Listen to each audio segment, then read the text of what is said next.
بہلول کا نام آپ نے سنا ہوگا، یہ مشہور مجاذیب میں سے یہ مجذوب گزرا ہے۔ دریائے دجلہ کے کنارے اکثر گھومتا رہتا تھا اور اس کی ادائیں نرالی تھی۔ مجذوبوں کے رنگ اپنے ہوتے ہیں، سادیہ نزدیک رائے عاشقاں، خلق مجنو نندو مجنو آکل است۔ تو لوگ انہیں بے وقوف کہتی ہے، لیکن اہل عقل اور اہل تصوف انہیں دانا کہتے ہیں۔ اس لیے بہلول دیوانہ کہا جاتا تھا، لیکن بہلول دانا کہتے ہیں اہل خرد، کہ اصل حقیقی عقل تو ان کے پاس ہیں جو در محبوب تک پہنچ گئے۔ راس الحکمہ تے مخافت اللہ، حکمت اور دانائی کا سرچشمہ اللہ کا خوف ہے۔ تو جس کو اللہ کا خوف جتنا زیادہ ہوگا وہ اتنا زیادہ دانا ہوگا۔ تو یہ لوگ اسی راستے کے مسافر ہوتے ہیں، اور کسی تجلی کے وفور سے شیشہ عقل ٹوٹ جاتا ہے تو پھر ان کی کچھ حرکتیں غیر مرتب ہو جاتی ہیں، تو لوگ سمجھتے ہیں یہ دیوانے ہو گئے ہیں۔ اصل تجلیات کے وفور سے ان کے ہوش ٹکانے نہیں رہے، لیکن ان کے دل پر وہی تجلیات منعکس ہوتی رہتی ہیں، تو انہیں دیوانے کہہ دیا جاتا ہے۔ لیکن حقیقت میں یہ دانا ہوتے ہیں، ان کے اندر کی دنیا مرتب ہوتی ہے لیکن باہر کی دنیا غیر مرتب ہوتی ہے۔ اٹھنے بیٹھنے کا کبھی پتہ نہیں ہوتا، کھا لیا تو لے لیا، نہیں کھایا تو دو دو دن گزر گئے، پہننے کو کچھ میسر آ گیا تو ٹھیک ہے، نہ میسر آیا تو کئی کئی دن گزر گئے۔ تو ان کو اپنے ظاہر کا خیال نہیں ہوتا، ان کی نظر مشاہدہ جمال پہ ہوتی ہے، اور پھر یہ دنیا سے اور اپنے آپ سے بھی بے گانے ہو جاتے ہیں، اور لوگ انہیں دیوانہ کہہ کے پکارتے ہیں۔ میں دریائے دجلہ کے کنارے حضرت سری سختی کے مزار پہ حاضر ہوا تو حضرت جنید بغدادی اور حضرت شیخ شبلی کے مزار پہ، حضرت ذوالنون مصری کے مزار پہ اور دیگر مزار، یہ سارے دجلہ کے کنارے واقع ہیں۔ تو وہاں بچے کھیل رہے تھے، تو ہم نے ان بچوں سے پوچھا کہ یہاں کوئی اور مزار بھی ہے، تو انہوں نے اشارہ کر کے بتایا کہ آپ اس سمت جائیں تو آگے بہلول دانا کا مزار ہے۔ تو شوق تھا تو ہم وہاں گئے، تو بہلول دانا کا مزار تھا، باہر لگا ہوا تھا بورڈ، تو شکستہ سا مزار تھا، ہم اندر داخل ہو گئے تو میں نے بہلول دانا کی قبر دیکھی کہ اس کی قبر کے اوپر جو غلاف پڑا ہوا تھا وہ بھی آدھا تھا اور پھٹا ہوا تھا۔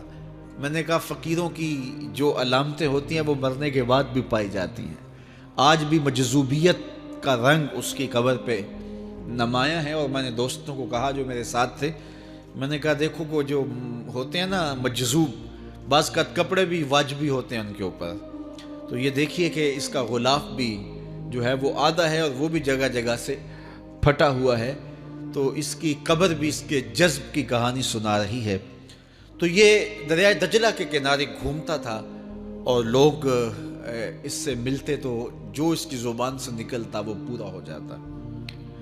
تو ایک دن دریائے دجلہ کے کنارے یہ گھوم رہا تھا کہ ہارون رشید اپنے مکان کی، اپنے محل کی چھت پہ ٹہلتے ٹہلتے بہلول کو دیکھتا ہے، تو خادموں کو کہا کہ ذرا اسے میرے پاس حاضر کرو۔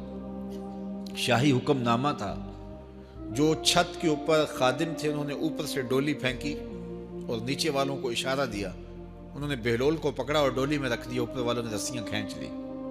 2 لمحوں کے بعد بہلول بادشاہ کے سامنے تھا، تو بادشاہ نے بہلول سے کہا کہ بہلول ایک بات تو بتاؤ، کہا پوچھئے، کہا آپ خدا تک کیسے پہنچے ہو؟ تو بہلول نے مسکرا کے کہا جیسے آپ تک پہنچا ہوں۔ علامہ اقبال نے جو مرد کلندر کی نشانیاں بتائی ہیں ان میں سے ایک نشانی یہ ہے، بات میں سادہ و آزادہ معانی میں دقیق، کہ اس کی بات بہت لمبی اور لچھے دار اور گچھے دار نہیں ہوتی، سیدھی سیدھی بات ہوتی ہے لیکن سیدھی روح میں اترتی ہے، مختصر اور جامع کلام کا حامل ہوتا ہے اللہ کا بندہ۔ تو کہا کہ بادشاہ جیسے آپ تک پہنچا ہوں، تو بادشاہ کا تو خیال تھا کہ کوئی بڑی باریک بینی سے کوئی فلسفہ بتائے گا لیکن یہ 2 لفظوں میں اس نے کہہ دیا جیسے آپ تک پہنچا. بادشاہ نے کہا میں نہیں سمجھا. کہا بات تو سادہ سی ہے, تیری عقل میں نہ آئے تو میں کیا کر سکتا ہوں. کہا حضرت آپ سمجھا دیجئے. تو بہلول نے کہا کہ حضرت میں خود آنا چاہتا تو دیوان خانے میں جاتا, درخواست لکھ کے لے جاتا, پھر جمع ہوتی, پھر کئی واسطوں سے ہوتے ہوئے آپ تک پہنچتی. آپ پھر مجھے وقت دیتے ملاقات کا, 6 ماہ بعد, سال بعد. اس وقت پہ میں تیار ہو کے ملاقات کرنے آتا. آپ کے کوئی شاہی مہمان آ جاتے تو پھر ملاقات منسوخ ہو جاتی. پھر بھی آپ کی مرضی, ملاقات ہوتی نہ ہوتی. میں چاہتا تو مہینے سال لگ جاتے, لیکن ملاقات پھر بھی آپ کی مرضی پہ. اور جب آپ نے چاہا ہے تو 2 گھڑیاں بھی نہیں لگی. تو کہا بندہ چاہے تو کروڑوں سال بھی بیت جائیں, اس کے قرب کی کوئی انتہا نہیں ہے, لیکن جب وہ چاہے تو 2 گھڑیاں بھی نہیں لگتی. مانا کہ محبت کے سفر میں ہر گام پہ 100 مشکل ہے, لیکن یہ سفر آسان بھی ہے اگر ساتھ تمہارا ہو جائے. تو کہا کہ قل ان کنتم تحبون اللہ فاتبعونی یحببکم اللہ, کہ اگر تم اللہ سے محبت کرتے ہو تو آسان طریقہ تمہیں بتا دیتے ہیں, میرے محبوب کی چوکھٹ پہ آ جاؤ. اللہ اکبر, جس کو تم ڈھونڈنے نکلے تھے وہ تمہیں وہاں مل جائے گا. اور تم اس سے محبت کا دعویٰ رکھتے تھے, وہ تم سے محبت کا دعویٰ کرے گا. اور پھر جب تم اس کے محبوب ہو جاؤ گے تو پھر جو تم کہو گے وہ کیوں نہیں ہوگا, کیونکہ محبوبوں کی تو بات مانی جاتی ہے. یہ نظام الدین اولیاء علیہ رحمہ کو محبوب الہی کہتے ہیں نا. ان کا واقعہ بھی علماء نے یہ لکھا ہے, صوفیاء نے, کہ ان کے شیخ حضرت بابا فرید الدین گنج شکر رحمۃ اللہ تعالی علیہ ایک دن موج میں آ گئے اور کہا کہ نظام الدین محب بنو گے یا محبوب بنو گے. تو یہ بڑی خدمت کرتے تھے اپنی شیخ کی. تو کہا کہ محب بنو گے یا محبوب.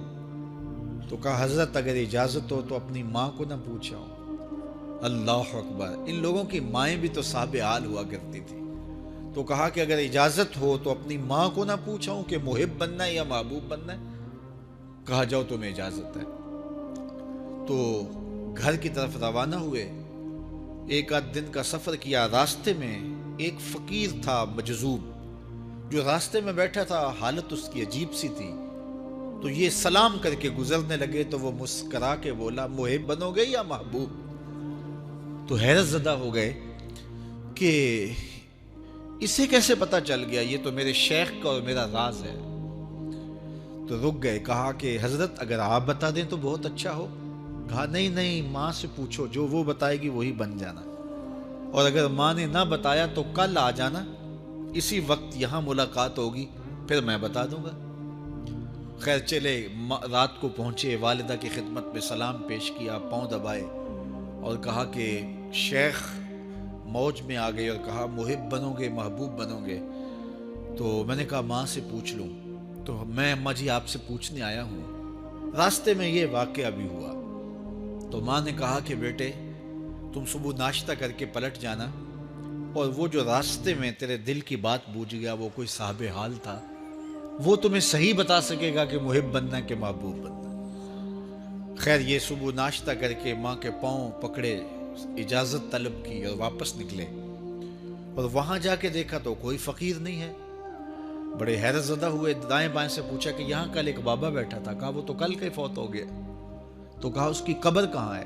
کہا قبر کس نے بنانی تھی اس کی, وہ گندگی کے ڈھیر پہ لوگوں نے پھینک دیا. دل میں بڑے حیرت زدہ ہوئے, اتنا با کمال تھا. لیکن اپنی حالت یہ, خیر وہاں چلے گئے اور جا کے کھڑے ہو کے پوچھنے لگے بندہ خدا دل کی باتیں بوجھتا تھا اور میرے ساتھ وعدہ کیا تھا کہ اگر ماں نے نہ بتایا تو کل آنا, اور اپنا پتہ ہی نہیں تھا کہ کیا ہونے والا ہے. یہ بات کہی تو بابا اٹھ کے بیٹھ گیا. عرش فرش تے بانگا ملیاں تے مکے پہ گیا شور, بلے شاہ سا مرنا ناہی تے گور پیا کوئی ہور. ہاں اٹھ کے بیٹھ گیا اور کہا کہ نظام الدین محبوب بننا محب نہ بننا. محبوں کا یہ حال ہوتا ہے, نہ کفن ملتا ہے نہ دفن ملتا ہے. محبوب بنو گے تمہاری قبر پہ بھی میلے لگیں گے. فاتبعونی یحببکم اللہ, اگر حضور کی اطاعت کرو گے, حضور کی فرما برداری کرو گے تو تم محبوب بن جاؤ گے. تو حضور کی محبت خدا کی محبوبیت کا ذریعہ ہے. اس لیے ہمیں حضور کا پیار اپنی روحوں میں موجزن کرنا ہے، حضور کی محبت اپنی روحوں میں اتارنی ہے، اور محبت اپنے تمام تر تقاضوں کے ساتھ جب روح پذیر ہوگی تو پھر ہمارا انداز زندگی بھی سنور جائے گا، ہماری آخرت بھی سنور جائے گی۔ محبت کے من جملہ تقاضوں میں سے سب سے بڑا تقاضا محبوب کی اطاعت ہے، کہ بندہ جس سے پیار کرتا ہے اس کی بات مانتا ہے۔ یہ ہے دعوی محبت کا ثبوت، اس کی دلیل۔ اور حضور کے صحابہ کی زندگیاں دیکھیے کہ انہوں نے حضور